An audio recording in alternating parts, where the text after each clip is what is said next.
For centuries, the simple stick was used in a variety of combat environments. Even in an age of modern warfare, this cheap, low-tech weapon has proven valuable. US troops in Vietnam learned this the hard way. Viet Cong guerrillas lacked air power and artillery. Traps were a cost-effective way to significantly reduce the combat effectiveness of American infantry. One individual being injured takes out two other people at one time. But everyone else in that squad is going to have to take their turn of carrying this individual and his equipment. So you've limited their combat effectiveness right off the bat. So if you can get one or two or even three people injured in that squad, then you've either limited or destroyed their combat effectiveness. That unit is no longer viable. In Vietnam, the sticks were made from bamboo and were called punji. There are different varieties or things that can be used as a punji stick. Probably one of the most effective is a simple piece of bamboo. As you can see, with the bamboo is cut off to a point like this and shaved properly, it's as sharp as a needle. The ability to penetrate bodies, clothing, is just phenomenal. It's nearly as good as steel. The effect is absolutely devastating. The simplest trap was the punji pit, a hole bristling with sharpened bamboo stakes. Right here, men, we have our punji man trap. As you can see, when I lift up, you can see all the punji stakes down the bottom. This is probably one of the easiest and simplest traps to make up. It's just simply a leg trap utilizing punji stakes. The top of this trap will be covered with a lattice work, which is just simply fine twigs woven together, placed down over the top of this, and then leaves or whatever normal debris is around the trap, so that it looks natural, will be placed over the top of it. Stepping into one of these could result in ripped muscles and torn flesh. And that wasn't the worst of it. The North Vietnamese devised many techniques that transformed the simple punji stick into a seriously debilitating and even fatal weapon. In the 1960s, American troops in Vietnam discovered that a very simple weapon could pose a serious threat.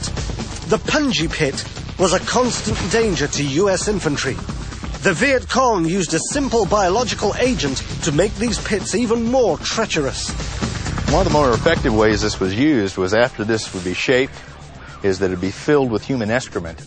And that way anyone who fell on this would also have the human excrement imparted into the wound and just starts horrendous infections.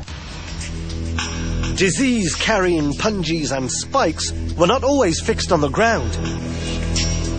Punji traps were sometimes constructed with moving parts. Downward pressure from a soldier's foot would force the punjis or spikes into the most vulnerable parts of his body. Right here, men, we have our ankle trap. The way this trap works is there's a flexible material between the two wings. You place that into a hole so that the entire mechanism is below ground level, so you can't see the spikes. You then place a lattice work over the top of it, as we described before, and an individual comes by on the trail and steps into this. The two wings then fold up, pushing the spikes all the way in. You can imagine what it would do to the side of your ankle. And mechanical punji traps weren't limited to attacking a soldier's legs. This is a pivoting leg trap. You've got a stepping plate here. This right here is the pivot, and on this end, the punji stakes. It's be covered over with a lattice work and, of course, camouflaged. As you walk by, someone steps into the trap. Their own body weight powers the trap, pushing it up and striking them. Some of the deadliest traps devised have harnessed a powerful and ubiquitous force: gravity.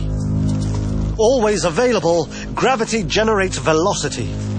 When a spiked bamboo trap is pulled high in the air, it accelerates towards the ground when released. Velocity plus mass plus sharpened spikes equals death from above. This is called a spiked deadfall. It's manually pulled up into the tree and suspended there 30, maybe even as high as 50 feet up. When the trip line is struck, gravity being what it is, it falls very quickly. And anything underneath it will be crushed as well as being stabbed. I'm going to take this t-shirt that we poked just a couple of holes in and place it underneath this spiked deadfall, and then drop the device on top of it.